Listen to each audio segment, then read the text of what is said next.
Okay, so 2.1. The first thing is talking about frequency. Frequency is the count of how many observations fall into a category. So you're just counting up the number of occurrences in a particular category.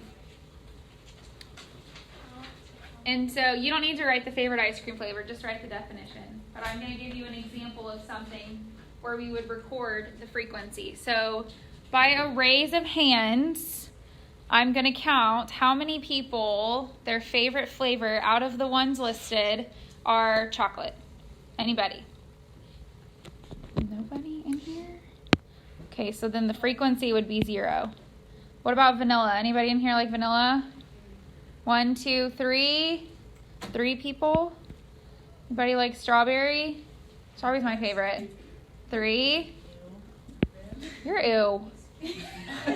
Strawberry is so good. From Brahms, they have like actual strawberries in it. Mint chocolate chip. Mint chocolate chip. 1, 2, 3, 4. That is ew to me. And then other. 1, 2, 3, 4, 5. Okay, so these counts that I just recorded, those are frequency, and I would take that and put them onto like a bar chart or something like that. But the actual numbers of how many, that's considered frequency. This is kind of a lot, so I'm just going to have you write down. I know, it is a lot. And you can try to shorthand it if you want. Like for frequency distribution, it's just a list of all the frequencies. You don't necessarily need this part. If you want to write it, you can.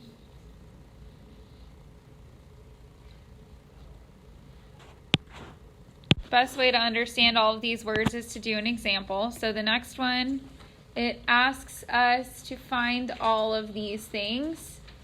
So if I were talking about the upper and lower class limits, I'm going to have 2 sections. So my lower class limits will be all of the lower numbers. So 0, and I list them all out. 0, 5, 10, 15, 20, 25. So all of my lowest ones. And then all of my upper limits are the ones that are at the highest end of each section. So 4, 9, 14, 19, 24, and 29. On my math lab, there should be like a little box for each one.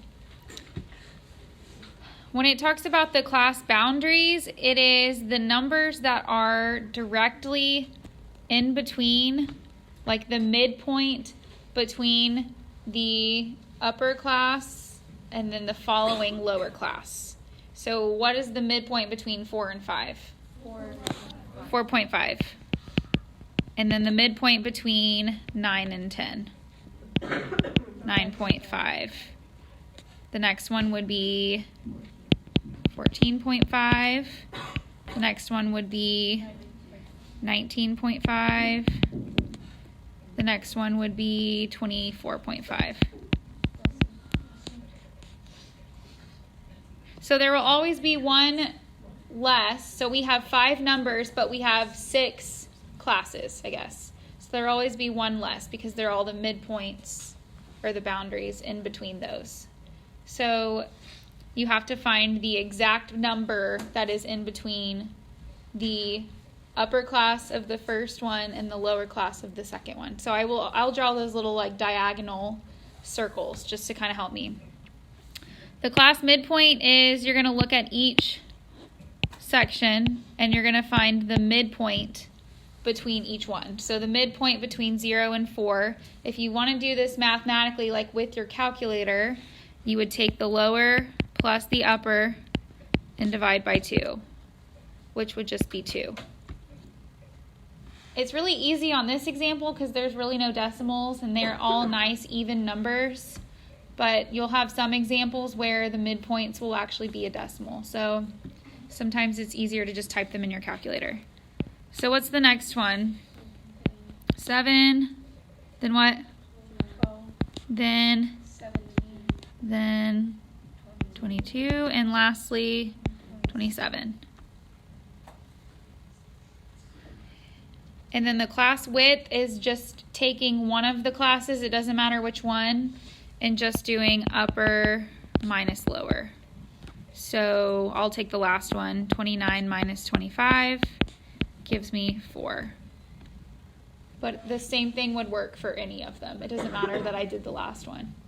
Yes? Will the class width always be like the midpoint rule, I guess? Because like it goes up by 5 with the class midpoint.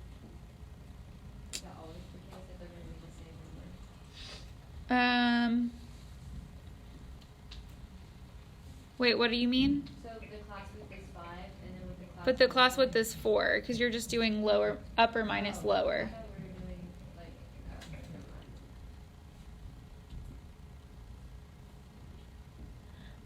Wait, hold on. I read the definition wrong. You were right. You're right. I'm so sorry. You take the 2 lowers and you subtract those. So it'd be 25 minus 20. You're right.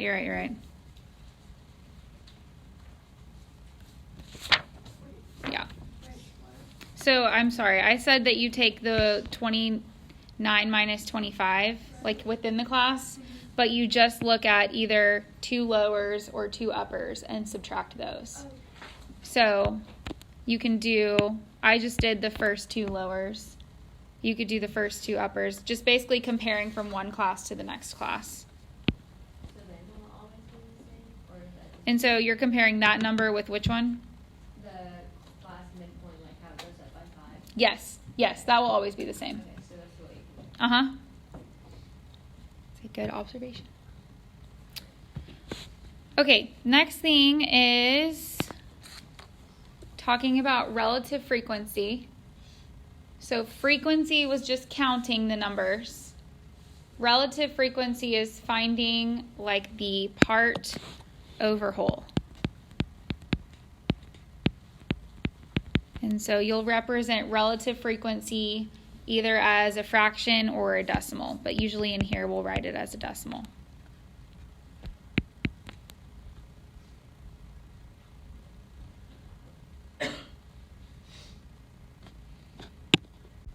So the difference between frequency and relative frequency is when I'm talking about frequency, I'm just counting it. But relative frequency tells me like the percentage or the proportion. So if we went back to the example about ice cream, 3 of us raised our hands for liking strawberry. So the frequency is 3, but the relative frequency is 3 out of 15. Or I don't know how many there are of us in here. I think there's 15 of us in here. So that would be 1/5 or 0.2. So 20% of us.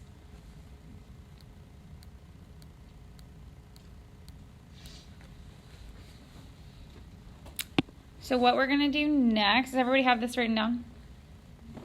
Yes. Yeah. Okay, so what we're going to do next is we are going to do an activity with goldfish.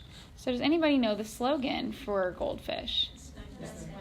The snack that smiles back, but have you ever noticed that some of them don't smile? Yes. And did you know there's an actual proportion of how many smile and don't smile? And Pepperidge Farms knows the percentage, and I know the percentage, but you don't know the percentage. So fun fact. This 42% smile back. So your prize is you can eat the goldfish. Yay. We just had lunch though. Like this would have been great before lunch. Yeah. We normally have this class before lunch, but I can't help it. That's the way it worked today. So for your sample, you put your average, but when we combined, so we had, how many samples did we have overall if every one of us had 10? We had 50. So out of the 50 samples that we took, 41.2% or 0.412. And the actual percentage is 42. So we got really, really, really close. which is awesome. So what we will see on like a test or quiz or something is a chart like this, where they give you a data set and they give us the frequency and they want us to fill in the rest. I don't think you guys have cumulative relative frequency. This is back on your notes page. So go ahead. Do y'all have that column? Cumulative relative frequency? Oh, I already put that. Based on our frequency sample size. Or size 5, sorry. Yeah, the chart. So add in, you guys just have cumulative frequency. Add in cumulative relative frequency. So add in like another column. So to find relative frequency for all of these, it's always part over whole.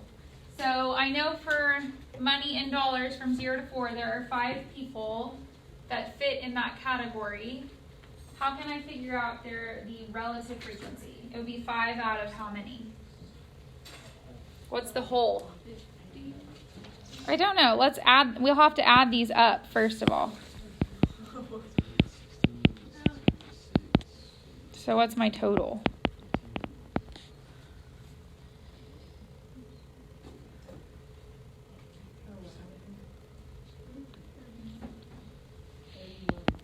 $31?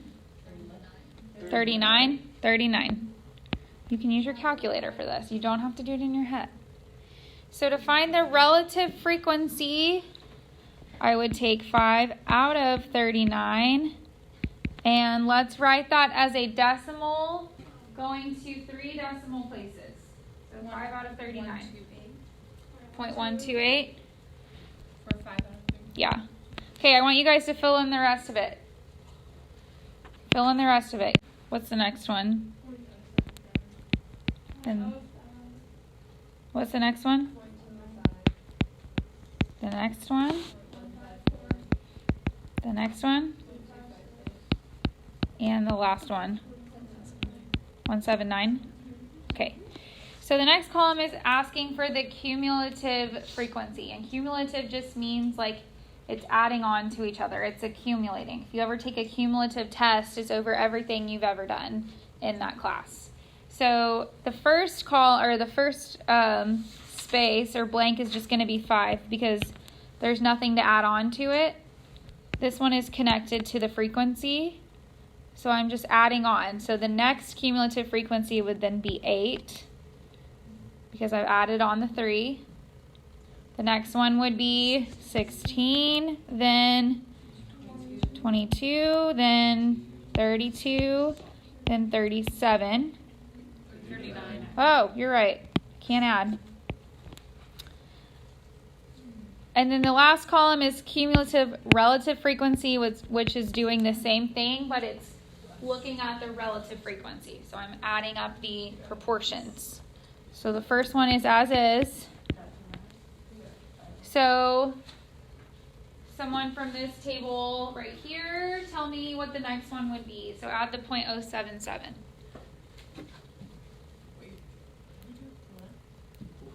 Oh. Well, at this table. 0.205. That's fine.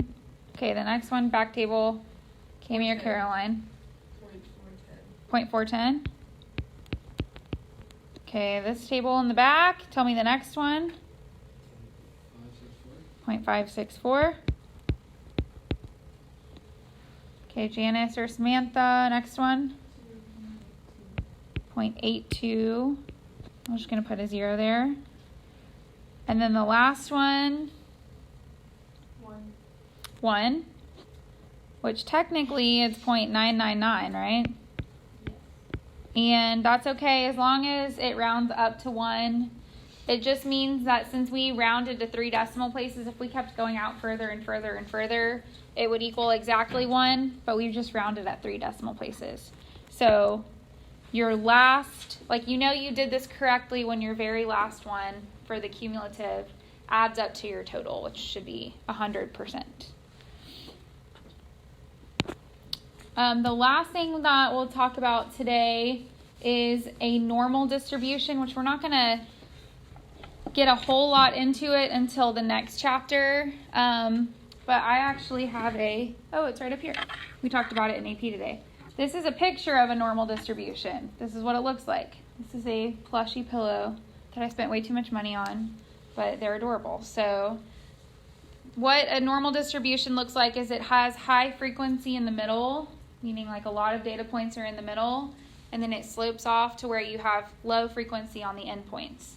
So if you're looking at, and you have this picture, but on your notes, if you're looking at the frequencies, if a question asks you, is this a normal distribution? The things you're looking for are high frequency in the middle. So there's a maximum. The very middle of it has 30 data points.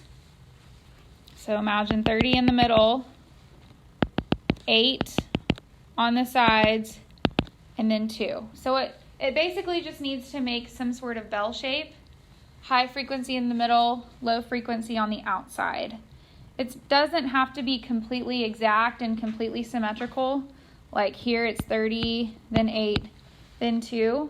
It's okay if they are a little off, as long as you see high in the middle, very low on the outsides, then that means that it is a normal distribution. So on MyMathLab, those are the things that you're looking for it to be normal.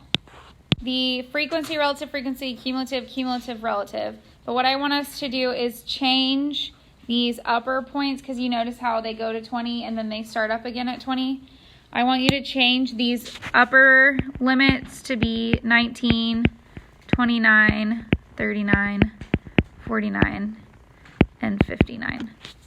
So I want you to try filling in all 4 columns with your table. If you want to split it up and say, like, I will take all of the 10 to 19s and go through, because there's a lot of numbers in there. But make sure you're careful with marking them off, because it can sometimes get a little tedious. So I'm going to give you guys like 5 minutes to fill in this table. So with this kind of thing, and you'll see on the homework, there's a lot of data points. You just have to be really careful that you can kind of see I used different colors to cross through.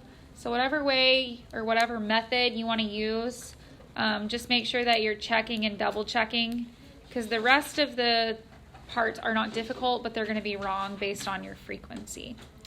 So to create a graph from that, or to create a relative frequency plot, you are going to use these 5 numbers and your endpoints to start with creating this graph. So you're essentially putting a dot at every endpoint, like upper boundary, and its cumulative relative frequency. So I'm going to scroll down. I'm going to need you guys to write these or tell them to me again. So you start at the very first number. So what's the lower limit of the first class? 10. So I'm going to put a point at 10, 0.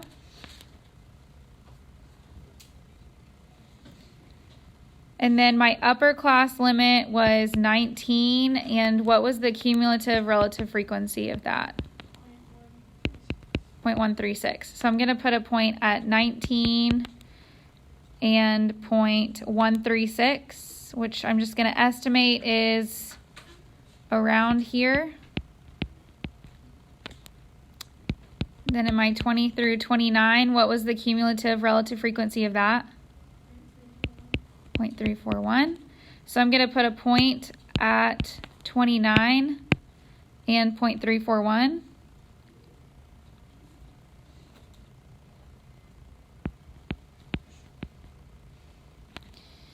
And then my next class was 30 to 39. And what was the cumulative relative frequency of that? 5 what? 91. So I'm going to put a point at 39 and 0.591. My next was 40 to 49. And what was that cumulative relative frequency? 901. 909. So 49 and then 0.909.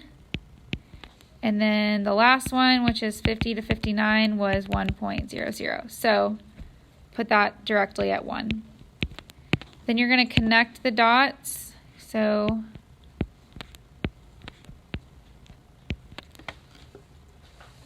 it should always be going like up and to the right unless you have a frequency of 0, which I'll talk about in a second. The way that you read this is based upon percentiles. So all of my proportions that are on the y-axis, those are considered my percentiles. What I mean by percentiles is like whenever you get a score back, like an SAT or ACT, they tell you what percentile you're at. And that means that that score is at or below that percentage of people. So if you scored in the 80th percentile, then you are better than 80% of the people that took that test. So it just means at or below a value. So number 1, when it says what DRP score is the 20th percentile, I'm going to go to this 0.2, that's my 20th percentile. I'm going to go all the way to the right to where it crosses that line and then draw down and figure out what is that score. Now, the way we interpret that is going to be a little different for everybody.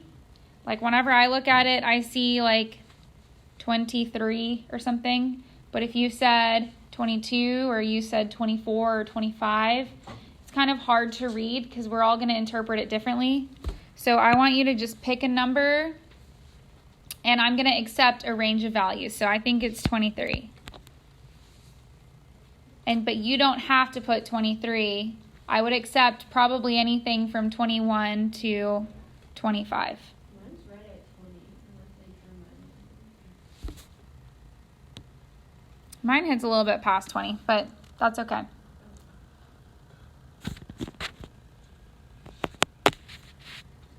Whenever it says the median,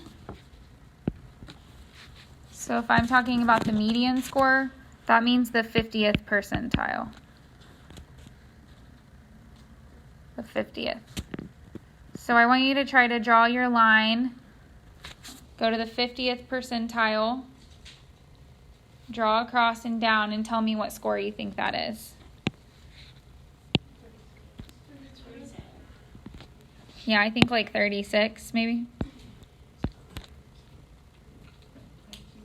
I want you to cross out the IQR because we haven't done that yet, and we're going to skip it for now.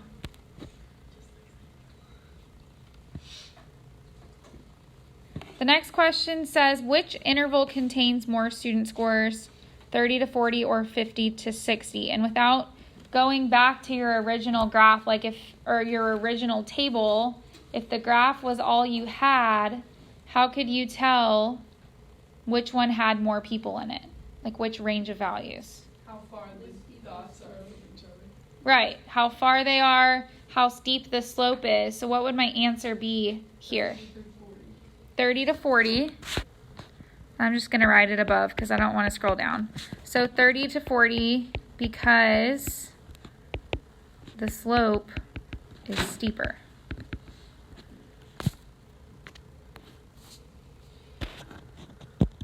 Is there one more question below that, or is that the last one? There's one more. What does that question say? Suppose that one interval contained no student scores, what would happen on the graph? Oh, yeah, what would happen? It wouldn't go down. It would just be flat, right? It would just be flat. So like if this graph continued out to 70 here, then it would just go straight because there's no one in this 60 to 70 range. So it would just be so you can just write, it would be a horizontal line. That's number 5. It would be a horizontal line because that means there's nobody in that interval. So it just goes straight. The cumulative frequency would not go up.